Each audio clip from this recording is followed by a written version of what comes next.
It's Timbit time. Tim Seanor and the UFO Report. Nobody's going to know. They're going to know.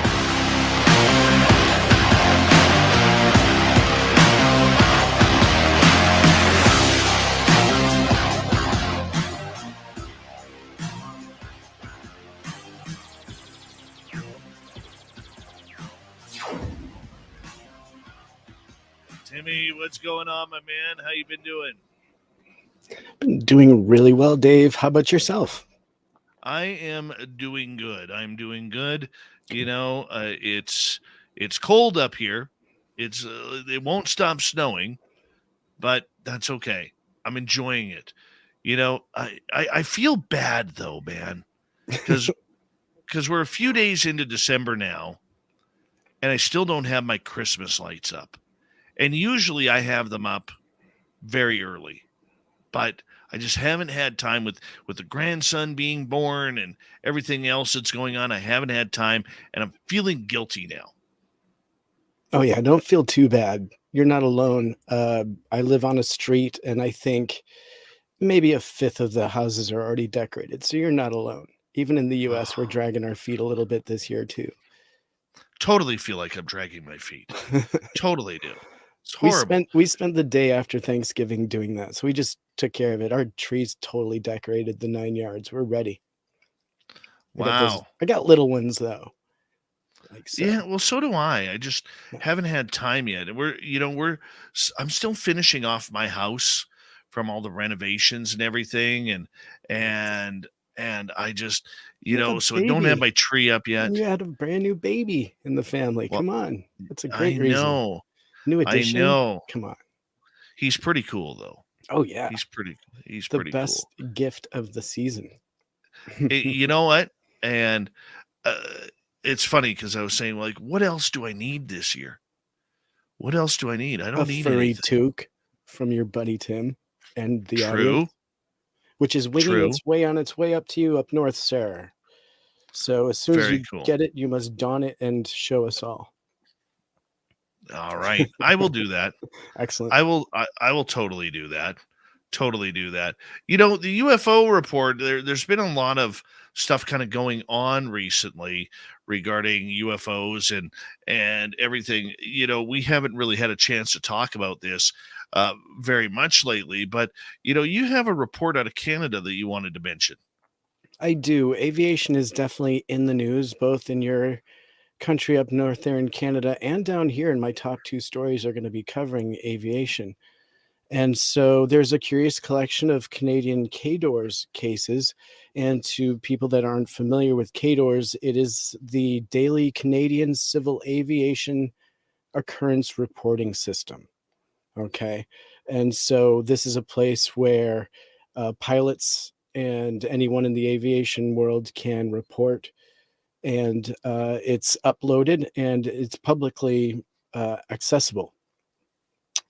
So the past few weeks, there have been a rash of recent incident reports of interest that have been made public by the Transport Canada. And so as recent as November 11th, 2022, the pilot of a commercial airliner flying from Montreal to Paris reported a drone flying uncomfortably close to his aircraft.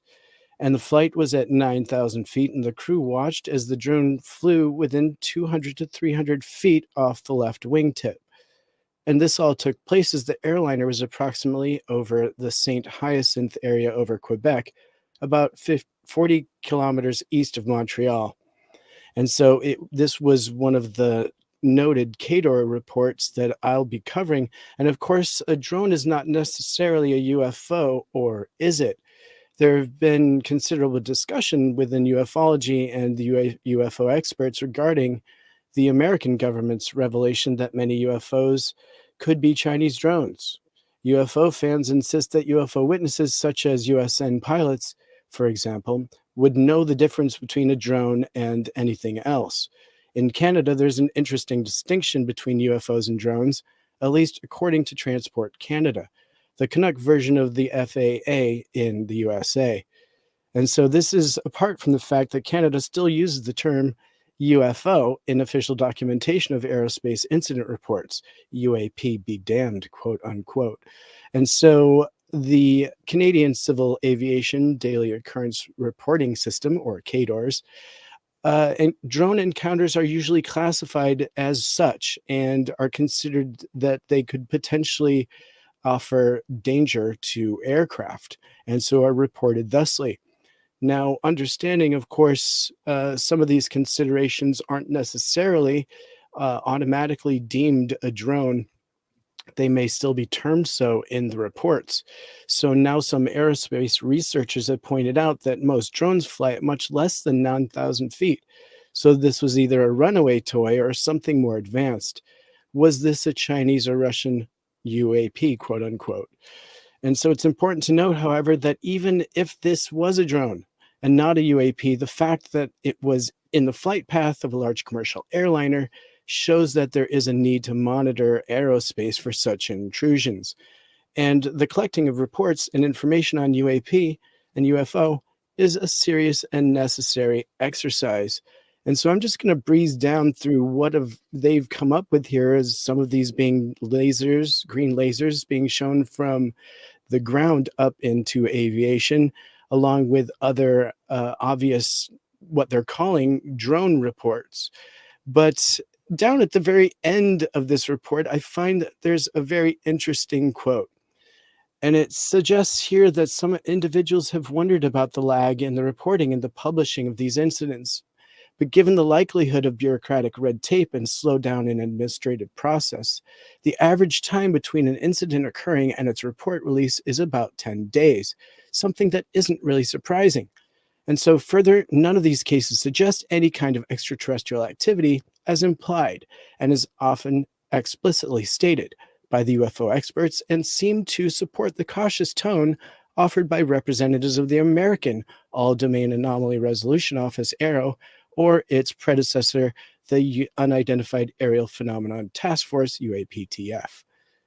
Really interesting report here coming in from Canada. I'm going to support with the US version when we come back from break, but let's go ahead and dive into this. Dave, what is your surface feeling when you hear drone in a report like this? Do you automatically feel like the pilot was seeing a drone and just wanted to report it out of safety? Or do you think this was just drone to get the attention? Or do you think this was drone, quote unquote, an obvious UFO report? Well, I think we're using the word drone a little bit too much, and I think that's become a hotbed media term. Okay, the word drone, because there's still a stigma and an embarrassment around the word UFO or UAP. Not a lot of people understand what a UAP is. That's one of the main reasons why we stick to UFOs around here, because our audience knows what a UFO is. Okay. And I think the UAP, it's an American term that is, anytime something gets into government, it's got to change direction from what the public calls it. And I just hate that term. I do. I hate that term with a passion, but that's for another day. But I think in media reports like this, the safe bet in getting the story out on any media outlet is the fact if you call it a drone. We don't have to believe it. Us in this field know it's something different. That pilot knows it's something different. And, I wish we could get rid of that stigma. I mean, we have to remember, people, the majority of us in North America do not fly. We're passengers when we fly. We don't know how to fly an airplane. We don't know how to fly a jet. And we tend to forget that pilots, young and old, their job, whether they're flying a $55 million military aircraft, a multi-million dollar military helicopter, or they're flying a commercial liner, an Airbus or a Boeing or a Bombardier or whatever it may be, with dozens, if not hundreds of passengers in, their job is to have their eyes in the skies. They need to know everything that is around them. What could be anomalous that sticks out that isn't on their radar? They know. And I think we dumb down the subject on a media front because it's easier to report a drone than a UFO. And I think it's twofold. Once again, I think it's the media not wanting to be embarrassed, or even government officials who don't want to be embarrassed and say it is what it is, a UFO, number one. And number two, I think it's the fact that we want to keep things on the down low. We want to make sure that we're not scaring people by saying unidentified flying object. There's still a big stigma out there, Tim, in North America. Doesn't matter what side of the border you're on, that UFOs are scary. So that's my point on it, and I think that's reality. Yeah. And it seems like it's pretty easy to squash, and it seems anything that comes from the FAA or any commission that regards themselves any kind of knowledge on this, they want to squash any fear there is to fly. They don't want people worrying about drones coming in contact with their flights any more than they want UFOs coming in contact with their flights. So the fact that they use them interactively or interchanging, between UFO and drone is almost irrelevant at this point, because it seems like they're just trying to quieten down any fear whatsoever. But I feel that the fact that they even in this article question the use of drone signifies that there are some questions where it's coming from, because as they stated, drones don't typically fly at 9,000 feet, or 20,000 feet, as some of these incursions have happened in some of the reports. So unless it's a specialized drone from another country or one of our own, I don't see it being a drone. And so, it comes back to UFO. So when I hear drone, it sends up all kinds of red flags for me. And I automatically assume UFO until I'm sure it's drone, right? I like UFO because it could be a drone, but it could be aliens from another planet. Oh, and you're absolutely right. You're absolutely right. And but when um, trying to predict how the public is going to react, we do have to realize that the majority of people who are not in this field, people listening to this show or not listening to this show or shows like ours, or they don't watch Ancient Aliens on TV or UFO documentaries, the minute they see somebody in the media talking about it, they turn the channel or turn the page, or they skip on by it on the internet. We have to realize that for a lot of those people, it's fear that this subject, it's irrelevance, number one, and number two, it's fear that they don't want to know. They have their own little bubble, and the one thing that we all notice in life today, and all you have to do is walk down a street to see how many people are walking with their heads up and how many people are walking with their heads into their phones. And I'll give you a prime example of this. This past summer, when I took my little boy to his first rock concert in Vancouver, we just happened to be there when the Canadian Armed Forces Snowbirds Air Demonstration Team happened to be flying over the city. And we're standing there on the corner of Granville and Smythe, and we're watching the Snowbirds fly by because you could hear them coming in their 9-plane formation. And, all of a sudden, through the concrete towers, you get a quick glimpse of them. And my son is like, whoa. And we're like, whoa, because I just love the Snowbirds. My dream as a kid was to fly with the Snowbirds. And unfortunately, I didn't make it. But nonetheless, how many people were on the street that day and their heads were in their phones and their earbuds were in, and they had no concept about the beauty that was happening above them in the sky. And I don't know how it is for other cities, but the one thing that I noticed about being back in Vancouver for that length of time that I was, it was only 24 hours, was how everybody was tuned out. It's not just the phones anymore. It's earbuds that are in as well. So not only are you not watching where you're going or your surroundings, but you're also not listening because you don't want somebody to get your attention. Okay. They don't want someone to bug them or to break into their little cubby hole of life. And I think we've put these circles around us that when it comes to topics like UFOs, people don't want to notice because it breaks into their circle, Tim, and that's unfortunate. It's very unfortunate that is happening, that people aren't paying attention. 100% agree. We all need to start looking up more often. You're so right.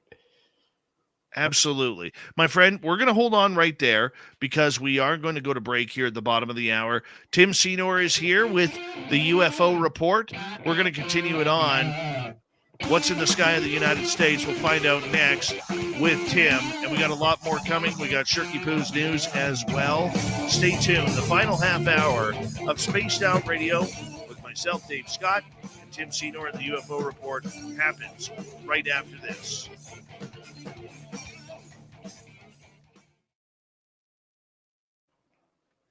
There we go. We're clear. Yeah.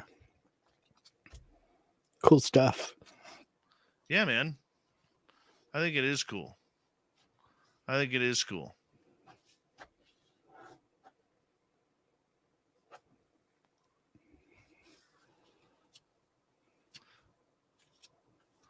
me just see what we got here.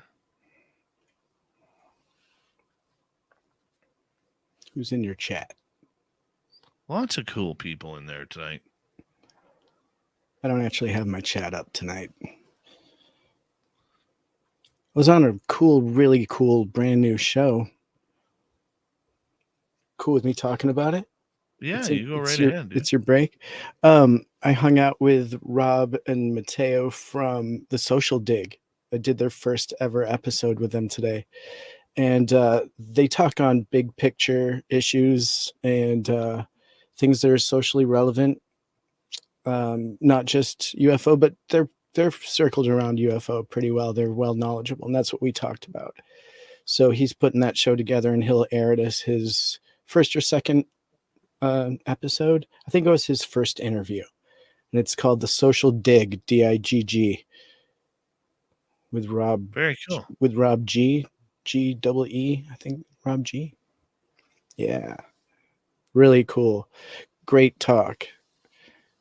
And he works with Roderick, who you had on your show.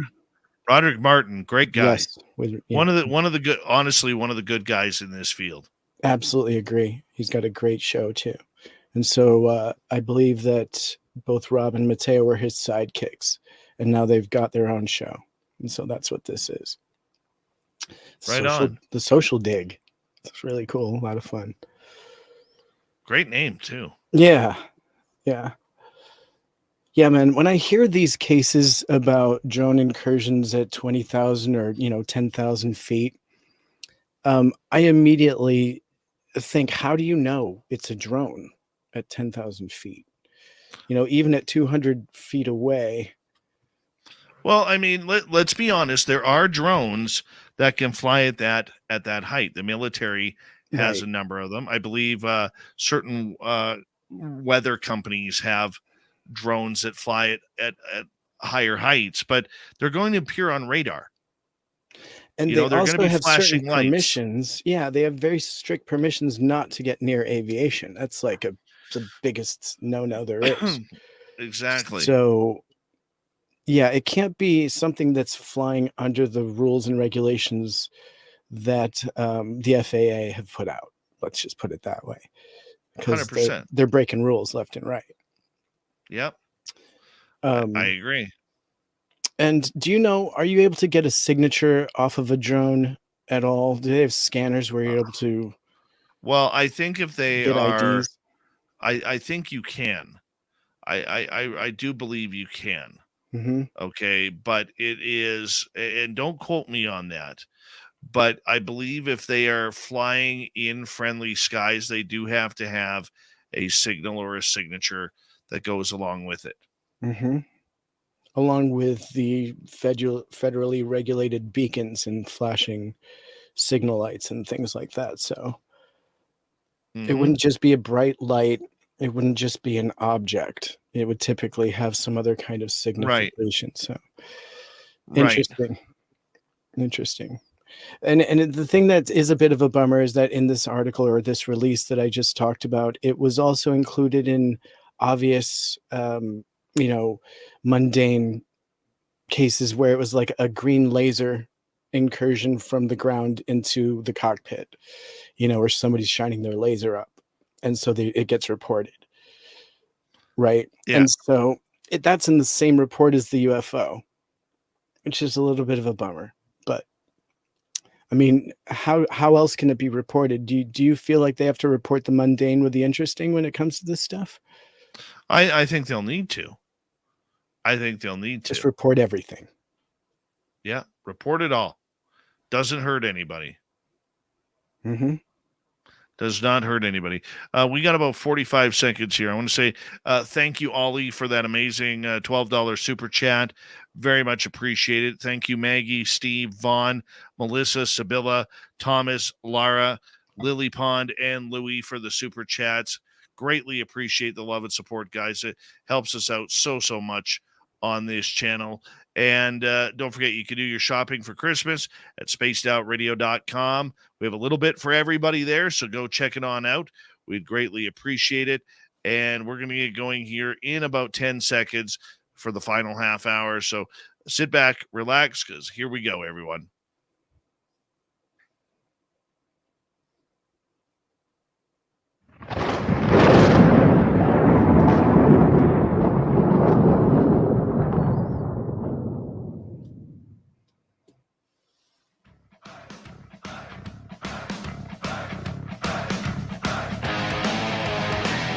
We've rounded third. We're heading for home tonight on Spaced Out Radio. My name is Dave Scott. Thank you so much. We very much appreciate it. I want to remind you that if you missed most of this show or others, check out our free archives by going to youtube.com/Spaced Out Radio. Do old Davey the favor. Hit that subscribe button. Our website is spacedoutradio.com. We have a plethora of features for you. Rock out to Bumblefoot, read Shirky Poo's Newswire. Check out our swag as well. Follow us on Twitter at Spaced Out Radio, Instagram at Spaced Out Radio Show, and on TikTok at Spaced Out Radio.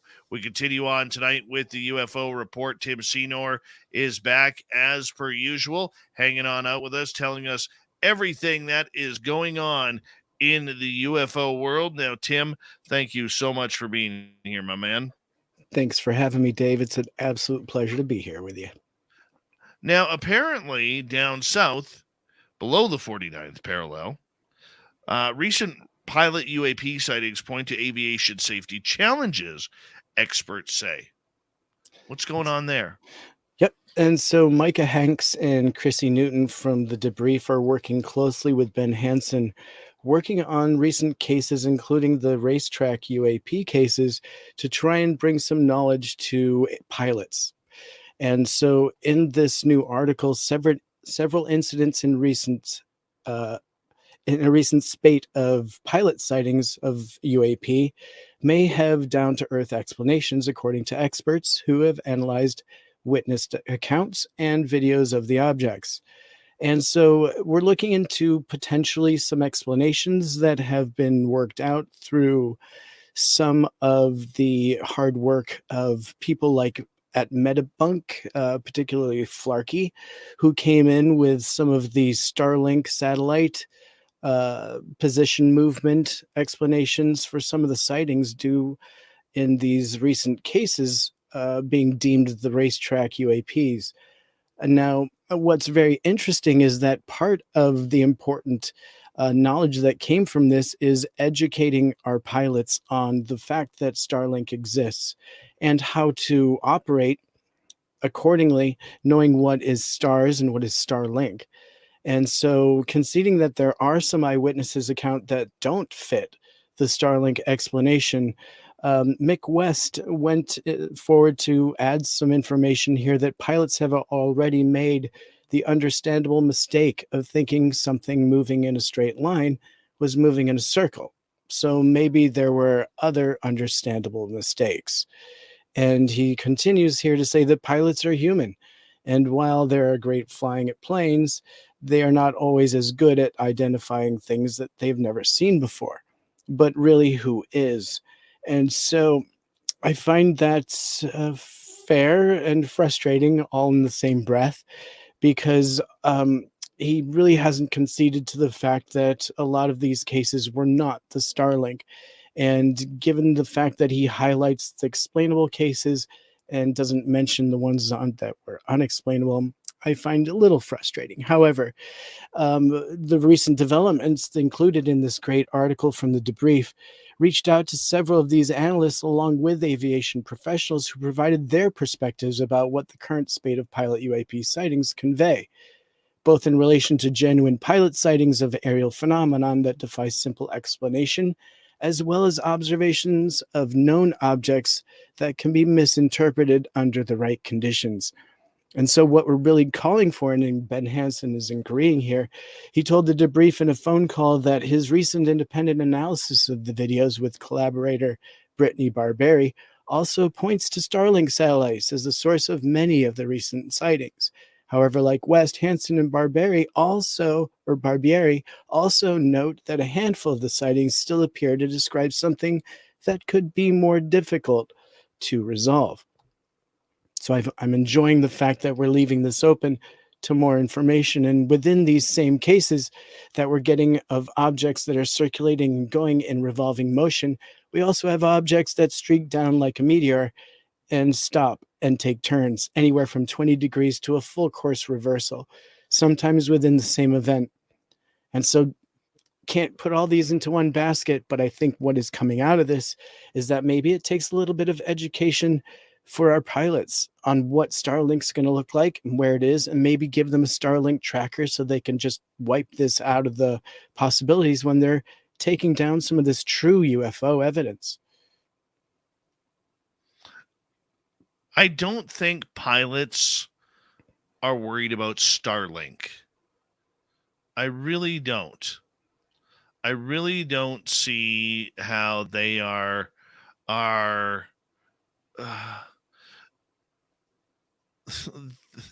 that much trouble. I really don't. I mean, I understand where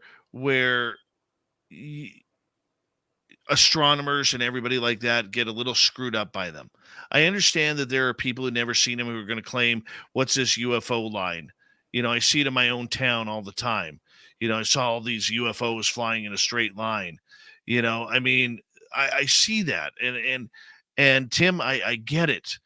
All right. But we have to stop making excuses for what these possibly could be. Okay. It's not China.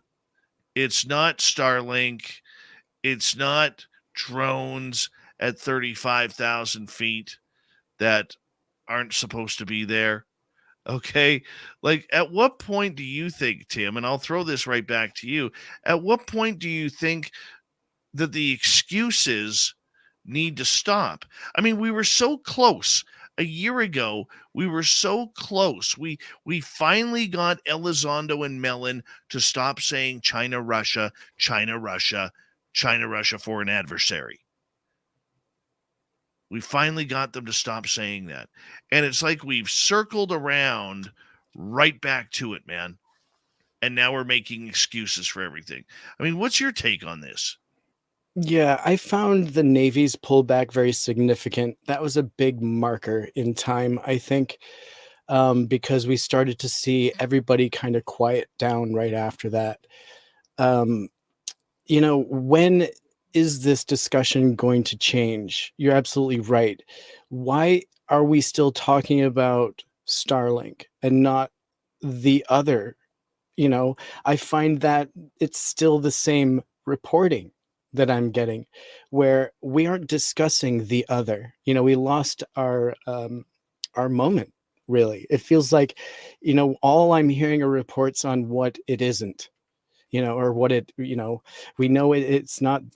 Let's talk about what it is then, right? If we're ruling things out Exactly. here, let's have a deep discussion of what it could be. Okay, you don't even have to bring aliens into it at this point. Let's talk about all the other possibilities then. If there's a range of other possibilities, let's discuss them, because I personally am not aware of other possibilities. So let's talk about it. Um, I find that very frustrating that the temperature of the conversation hasn't shifted yet. And perhaps it's up to the media and groups and people like you and I and our listeners that need to change it. It could very well be up to us. We've seen a lot of scratched heads in Congress. We've seen a lot of scratching of heads in the media. Why don't we just stop scratching our heads and change the topic ourselves? I feel like the narrative is right there. It really is right on the brink. And it's unfortunate that we're still focusing on the things that are mundane when we know that the topic has already shifted. We shifted the topic the minute that the Navy started sweeping it under the carpet, and that they didn't want to air their dirty laundry in public anymore and started only showing us the videos that they could and didn't want to talk about anything else. That is a massive disclosure event, in my opinion. Well, let me ask you this then. Okay, what is the difference, in your opinion, between drones and 50 years ago, where everything was swamp gas? I think it's exactly the same thing. You're exactly right. I mean, that is the new swamp gas, 100%. And some of the figureheads that we're seeing saying these things are drones are literally our new JL and Hynix. And I feel like we repeat ourselves historically in every single way. And the Navy and the Air Force have seen the success of their cover up, and they've managed to do it for 75 years. Why not use the same recipe again and get another 75 years out of us? It's very frustrating. You're absolutely right. It is so the new swamp gas. I agree. I want to throw in a topic here that you haven't put on the list for tonight, because we do have Okay, about 11 minutes. sure. If we get to Shirky Poo's news, we do. If we don't, we'll save it for tomorrow night. But on Friday, the United States Air Force announced the B-21 bomber. It looks like a B-2. It acts like a B-2. We don't really know what it looks like. They showed us a computer simulation of what it looks like. And this is supposed to bring the United States Air Force bombing runs into the 21st century, even though the B-52 bomber has literally been slated, it's at almost 70 years old, to go at least another 30 years, because the airframes are so strong. You have the B-1s, you have the B-2s, now you got the B-52s, and now you're going after the B-21. My question to you is this: what's the point? Honestly, what's the point? Considering this makes me wonder, this new B-21 really, really looks like the $5 billion mistake that was made, that Michael Schratt talks about, where the U.S. Navy was going to be replacing FA-18 Hornets with this single wing boomerang type of craft to launch off aircraft carriers. This looks very similar in its drawings to that, number one. But number two, once again, dude, it's old technology that's brand new. We don't know how long this thing's been flying. We don't know, anything that is under hypersonic now is old technology. Is it even worth it? Could this be a number of UFO sightings that we have been seeing, or people have been reporting, of triangles in the sky? Codename Aurora. Is that Could what be. you're? Yeah. I'm not saying Aurora, but I'm saying there's other ways. Right. So short answer, really, honestly, black budget funding cover up. If you want to show what you're spending your money on, but then really spend it on all this other stuff, this would be the way to do it. Here's our program. Here's what we're doing. Meanwhile, in black budget or your black program is where you're really spending the money on things that we'll never see. And it's, like you're saying, what we're being shown here is technology that's 50 plus years old, with maybe some new cool detailing and highlights, a little bit lighter, a little bit faster, and it can hold more cool stuff. But ultimately, it's just very obvious that it's another way to hide spending, right? And it doesn't take a genius to know that. But what it does tell me is that they are continuing the same kind of thing that they've been doing for the past decade that I know of. Jim Goodall would be the guy to talk to really on what's happening there with our tech, because he would be the guy to know what they've really updated on that. But I'm willing to bet that this is just another way to hide spending for whatever they want. And the fact that what's really hot right now and what they don't want to talk about, which is UFO UAP, means absolutely that's where potentially they're spending money on developing things that they're in who knows what they're doing. I don't even want to hypothecate. I mean, we know that there were 20 B-2 bombers that were made, and they shut it down at that. They're about $2 billion a piece. We know that a couple of those have crashed, so you're probably down to literally 1 to maybe 2 squadrons of B-2s. We know that there are still, full-time duty 60 to 70 B-52 bombers. Okay, let's do a count. How many bombers does the U.S. have? If you can find that information, that is terrifying. Well, you just use Google. Isn't it fantastic that you can just find that out? Yeah. No Okay. problem. So the United States right now has, before the B-21, has 141 bombers that are B-52s. Okay. Okay. And, or pardon me, roughly half of those are still airborne. So the B-21 Raider is the newest one. Oh, by the way, that's about $700 million an aircraft. Okay. Apparently it's next generation. How many B-1 bombers? Let's find out how many B-21? No, B-1. There's 41 B-1 bombers. There is 20 B-2 bombers. We know a couple of those have crashed. And let's see how many more B-52s, pardon me. 744 B-52s were made since 1955. Obviously, they lost a number of those in Vietnam. Okay, how many are still in action? Are still flying? Let's find out. Let's see here. There's 18 in reserve and 58 B-52 bombers still flying today. Wow. Okay, so there's your totals right there. That's incredible. But this new one being another flying wing like the B-2, we have to know, how long has this been flying? I mean, think about it. They wouldn't even bring out the actual craft for this. What's the big secret? Okay, why not show the craft? You did with the F-22, you did with the B-2, you did with the F-117 when it was older technology at that point, and it had already been flying for 10, 11 years. So is this something that we would consider a UFO in the sky? You look at those videos now of what Jeremy Corbell put out last year, where people were absolutely wrecking him over what they were calling bokeh, night vision goggles of all these triangles that were hovering above, or pyramids hovering above Navy ships. What if this is one of those bombers?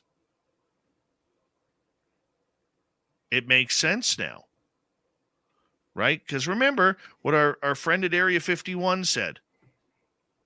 We won't even know what's above us. Won't even know, and we'll call it a UFO. Yeah, you're absolutely right. And just knowing that puts all kinds of ideas in my head. And, we also have secret drone technology. So let's not just cross that off. And if these things that we're filming that end up looking like bokeh through there were drones, it's secret drone technology then. And these things that are operating at 20,000 feet by the military, they may not be intentionally showing themselves to our pilots. Perhaps they're buzzing them to see how they're reported by our pilots because they are secret military drones. I mean, it's very frustrating to be just sitting on the sidelines and only have part knowledge.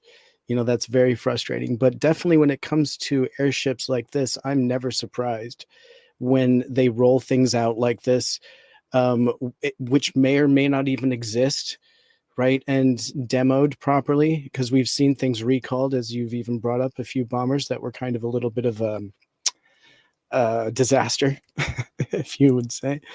So, historically, it's been one of those things that we've rolled out and been very proud of, so it is strange that we're only getting diagrams instead of the actual image or any video or anything of this new rollout. Well, you know what? It's once again, it's going to be interesting, and I don't think we have time to start your other story. I apologize.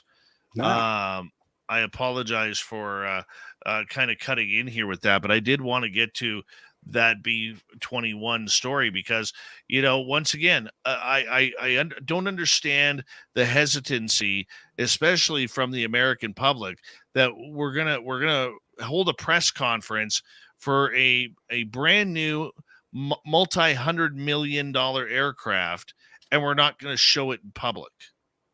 Like, to me, that doesn't make sense. right. No, it screams red flag. It screams black project. It screams that they're asking for money for something that they don't necessarily have. I don't know. I could theorize a few different ways, I guess, but it's definitely not the usual way we roll things out. That's for sure. I mean, what do you feel? What's your gut instinct? Well, once again, I think it's all part of some sort of massive cover up and a real fight for control in what we're seeing. The Air Force not wanting to play nice by showing the taxpayers what they're spending their money on, the Navy pulling out from videos and information.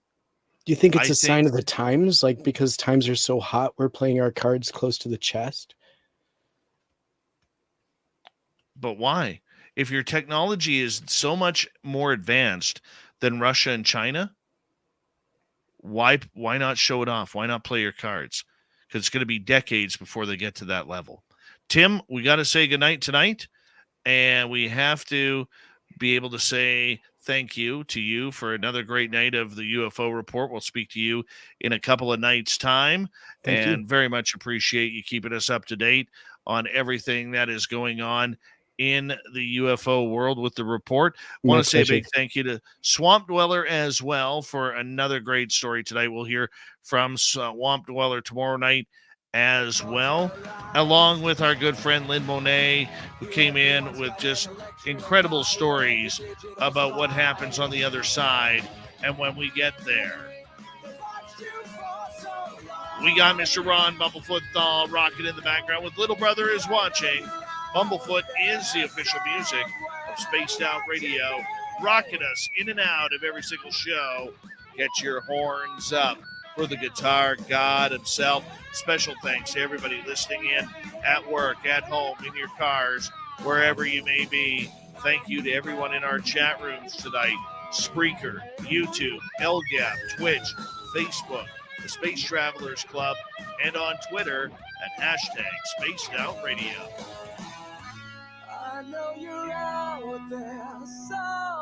Remember, this show is copyrighted by Spaced Out Radio and SOR Media Ventures Limited. Thank you so much for choosing to share your evening with us, because together, my friends, we're watching. We own the night. Mr. Bumblefoot, we need a favor. We need you to take us home.